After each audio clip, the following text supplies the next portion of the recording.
खूबसूरत होना गुनाह है, उसके ऊपर गरीब होना और भी गुनाह है। कुछ समाज के ठेकेदार जो इसी गरीबी का मौका फ़ायदा उठा के लोगों का योग शोषण करते हैं। इस मूवी में कुछ ऐसा ही दिखाया गया है। हेलो फ्रेंड्स, मूवी एक्सप्लेन में आप सभी का स्वागत है। आज हम 2016 में आई बॉलीवुड की तरफ से मूवी भूरी को एक्सप्लेन करने वाले हैं। यदि आप सभी को मेरा काम पसंद आता है तो प्लीज़ चैनल को लाइक, शेयर, सब्सक्राइब करना ना भूलें। मूवी की शुरुआत होते ही हमें कुछ पुलिस वाले को एक आदमी के ऊपर हथकड़ी पहनाते पूरे गांव में घूमते हुए दिखाया जाता है। तभी हमें एक लड़की को दिखाया जाता है जिसका नाम भूरी होता है। वो अपनी मौसी के बारे में कुछ बता रही होती है। दरअसल जो हथकड़ी पहना हुआ बंदा उसी का पति था और वो थोड़ी देर के बाद वहाँ पे गोली चलने की आवाज़ आती है और हमें फ्लैशबैक का सीन दिखाया जाता है जहाँ पे भूरी की शादी हुई होती है धनवार नाम के आदमी के साथ। और थोड़ी देर में हमें उसी गांव के पंचायत के सारे आदमी को दिखाया जाता है जो गांव के ठेकेदार होते हैं, जैसे मैंने वीडियो की शुरुआत में आप सभी को बताया। उसी रात को धनवार का दोस्त उसके घर में मिलने आया होता है और वो शादी के बारे में उसको छेड़ रहा होता है। थोड़ी देर के बाद हमें जंगल का सीन दिखाया जाता है जहाँ पे दो लड़के एक लड़की को भगा रहे होते हैं। उस लड़की का नाम बसंती होता है। तभी वो ज़बरदस्ती उसके साथ करते हैं। बसंती की दादी उसी रात को उसे ढूंढने के लिए निकल पड़ती है पर उसे कहीं भी नहीं मिलती और हमें अगले सुबह का सीन दिखाया जाता है जहाँ पे भूरी और पनवा घर में बैठ के बातें कर रहे होते हैं। भूरी झाड़ू लगा रही होती है। तभी वहाँ पे एक लड़की आती है जिसका नाम मालती होता है और उसे नहर में पानी ले जाने को बोलती है। दरअसल इस गाँव में पानी नहीं होता और सारे लोग कुएँ का पानी पीते हैं।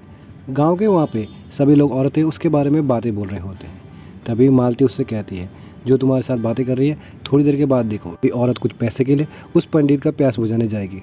दरअसल गांव वाले इसलिए बात कर रहे थे धनवार की एज 40 साल और भूरी की एज 20 साल होती है। इस कारण इन दोनों का एज गैप ज़्यादा होता है और सारे गाँव वाले उनकी बातें कर रहे होते हैं।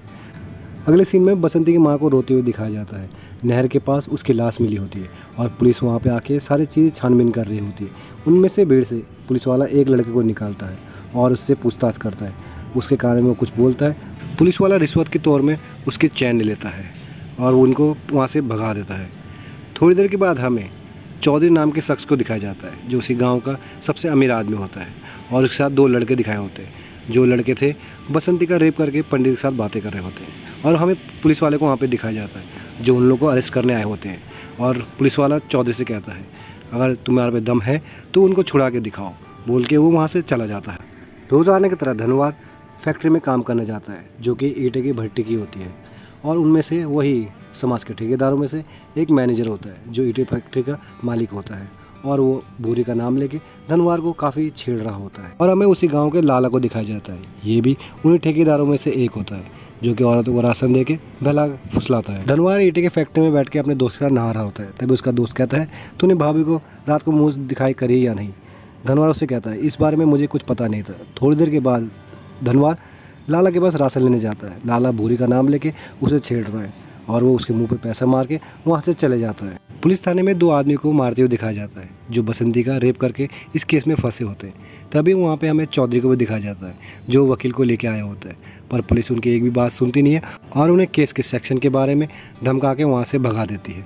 दूसरी ओर मालती काफ़ी परेशान होती है। दरअसल उसका बच्चा बीमार होता है पर उनके पास कुछ भी पैसा नहीं होता देने के लिए।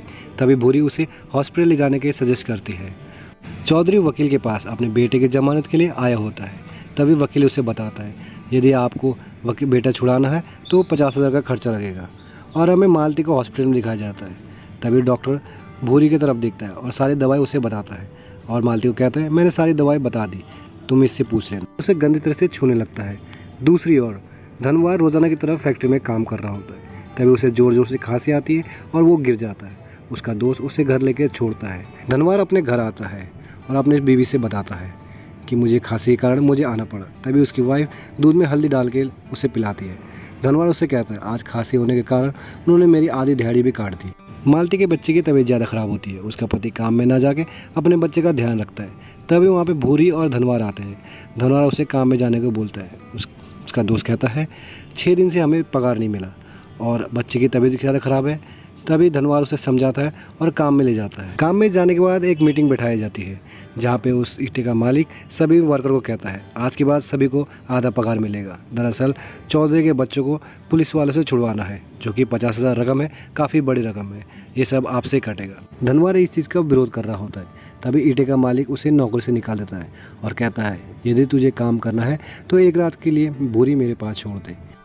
भूरी मालती से मिलने उसके घर जाती है और देखती है डॉक्टर भी वहाँ होता है। दरअसल मालती के पास पैसा नहीं होता और इसी मौके का फ़ायदा डॉक्टर उठा रहा होता है और भूरी घर की ओर निकल जाती है। थोड़ी देर के बाद मालती का पति वहाँ पे आता है। तभी मौसी उसे रोक देती है और कहती है तू अंदर मत जा। रात को सोते समय भूरी और धनवार दिन के बारे में सोच रहे होते हैं। तभी भूरी अपने पति से कहती है मालती दीदी भी मेरी नज़रों से गिर गई, आज मैंने उन्हें ऐसे करते हुए देखा। तभी धनवार उसे समझाता है मेरी माँ ने भी मुझे पालने के लिए कुछ ऐसा ही किया था, शायद तुम्हें भी ऐसा करना पड़े। भूरी उससे कहती है मैंने शादी आपसे किया है, आप जहाँ रखोगे मैं वैसे ही खुश रहूँगी। अगले दिन धनवार अपने पैसे लेने के लिए मैनेजर के पास जाता है और उन दोनों के वहाँ पे झड़प होती है। दरअसल चौधरी के आदमी भी वहाँ पे होते हैं और धनवार को बहुत ज़्यादा मारते हैं। रात को डॉक्टर धनवार की पट्टी कर रहा होता है। तभी धनवार को खून की उल्टी होती है। डॉक्टर उन सभी से कहता है मुझे इसका ब्लड सैंपल लेना होगा शहर जाके टेस्ट कराने के लिए, और कहता है 600 रुपये लगेंगे। और भूरी की और नज़र देखता है, कहता है ये सब मैं तुम्हारे लिए फ्री में कर दूंगा।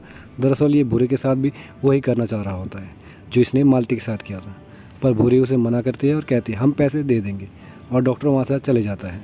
अगले दिन भूरी मंदिर में मत्था टेकने आई होती है। तभी मंदिर का पुजारी भूरी से कहता है तुम्हें रात को एक वस्त्र में आना होगा और हमें पूजा करके भगवान को प्रसन्न करना होगा। ये सारी बातें भूरी अपने पति को जाके घर में बता देती है और उसका पति उस ये चीज़ करने के लिए उसे मना कर देता है। अगले दिन भूरी लाला से मिलने जाती है। घर के अनाज सारे लाला को बेच देती है और लाला उसे 620 रुपये देता है, जो कि अपने पति की रिपोर्ट के लिए काफ़ी होते हैं। उसी रात को लाला, पंडित और गांव के सारे जमींदार लोग भूरी के बारे में मीटिंग बैठते हैं, जो कि धनवार को फंसाने की बातें कर रहे होते हैं। और अगली सुबह पंचायत को बुलाया जाता है, जहाँ पे डॉक्टर धनवार का रिपोर्ट लेके आता है और रिपोर्ट पढ़ के सभी को सुनाता है। कहता है इस रिपोर्ट में एक महामारी है जो सभी को फैल सकती है। ये सुनते ही सारे गांव वाले तितर बितर हो जाते हैं और भूरी और धनवार को अकेले छोड़ देते हैं। दरअसल ये रिपोर्ट धनवार की होती है, जो ब्लड सैंपल की होती है। तभी वहाँ पे चौधरी कहता है हम सभी को सुरक्षित रहना है तो इन सभी को गांव से निकालना होगा। भूरी उनके सामने जाके हाथ पैर जोड़ती है, पर उनके कोई एक भी नहीं सुनते और गांव से बहिष्कार किया जाता है। धनवार नदी के किनारे अपने वाइफ को लेकर घर बनाता है, जहाँ पे मौसी भी होती है और कहती है घर तो बन गया है पर अब डेली का खर्चा कैसे चलेगा। अगले सीन में शेखर नाम के लड़के को पुलिस थाने में दिखाया जाता है, जो कि बॉम्बे से आया होता है। उस गांव में फिल्म डॉक्यूमेंट्री बनाने के लिए आया होता है और पुलिस वालों से परमिशन लेने आया होता है। भूरी के पास पैसे नहीं होते घर को चलाने के लिए, वो फैक्ट्री में काम करने आ जाती है। तभी वहाँ पे मैनेजर आता है जो उस फैक्ट्री का मालिक होता है। सभी वर्करों को घर पे भेज देता है छुट्टी करके, और काम करते समय उसके पीछे से निहार रहा होता है। तभी भूरी का अचानक से ब्लाउज फट जाता है। ये देख के वो और भी खुश हो जाता है। जैसे तैसे भूरी अपने शरीर को ढक लेती है और मालिक वहाँ से चले जाता है। उसके जाने के बाद भूरी अकेले रो रही होती है। उसी रात को शेखर मौसी से बात कर रहा होता है। कहता है ये गांव बहुत अच्छा है, यदि मुझे कोई खाना बना के दे दे मैं उसे राशन और खाना बनाने का पैसा दोनों ही दूंगा। अगली सुबह शेखर ईंटों की भट्टी में जाता है, वहाँ के वर्करों से बातें करता है और अपनी फिल्म डॉक्यूमेंट के लिए उन सभी की वीडियो बना रहा होता है। उसी रात को भूरी के घर में धनवार और भूरी और शेखर साथ में बैठ के लंच करते हैं। थोड़ी देर के बाद शेखर अपनी मौसी से उन राशन का और खाने का पैसा दे के वहाँ से, और बारिश भी शुरू हो जाती है। तभी शेखर के पैर में मोच आता है। धनवार अपनी वाइफ से कहता है भूरी तुम इनको छोड़ के आओ, ऐसी हालत में ये अकेले कहाँ से जाएंगे। भूरी और शेखर जंगल के रास्ते जाते हैं। तभी भूरी का पैर फिसलता है और दोनों साथ में गिरते हैं और दोनों साथ में इंटीमेट होते हैं। इंटीमेट होते समय एक गांव का आदमी उन सभी को देख लेता है और अगली सुबह शेखर को सभी लोग गांव वाले बहुत मार के शहर भेज देते हैं और पंचायत को बुलाया जाता है। भूरी के ऊपर मुकदमा चलाया जाता है, जहाँ के गांव के ठेकेदार लोग भूरी को गांव से निकालने की बातें कर रहे होते हैं। तभी मौसी उन सभी को कहती है तुम सभी के बारे में मुझे सब पता है, सभी की पोल पट्टी खोल दूँ या नहीं। और पंचायत उनके डिसीजन उनके ऊपर छोड़ देती है। कहती है जो करना है तुम खुद ही करो। धनवार वहाँ से भूरी को छोड़ के अपने घर जाता है। तभी मौसी उसे पास में ला के समझा रही होती है। तभी धनवार कहता है ये मेरी भूरी हो ही नहीं सकती, इसके आंखों में साफ साफ झलक रहा है, इसने तन मन सभी उसी लड़के को दे दिया है। ये बोल के वो वहाँ से चले जाता है और भूरी मन ही मन में डिसाइड करती है उसी रात को गांव के ठेकेदार सारे कहते हैं भूरी के पास कोई भी नहीं जाएगा, और सभी से पहले चौधरी वहां पे पहुंच जाता है। देखता है उसके साथी भी उससे पहले वहां पे आ चुके होते हैं, पंडित, डॉक्टर, लाला और मैनेजर। तभी भूरी कहती है अब सब बोली लगेगा, और उनमें से बोली लाला सबसे ज़्यादा लगाता है 700 रुपये का, और दोनों साथ में जाके इंटीमेट होते हैं और वहाँ से सारे लोग चले जाते हैं। अगले दिन भूरी को मौसी आके समझाती है, कहती है ये सब तू क्या कर रही है।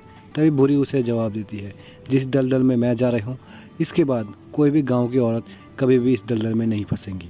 और मौसी को पैसे देती है, कहती है जो भी औरत को ज़रूरतमंद है उन सभी को ये पैसे दे देना, और ये सिलसिला कई महीनों तक चलता रहता है। चौधरी अपने बेटे को छुड़ाने के लिए वकील के पास जाता है।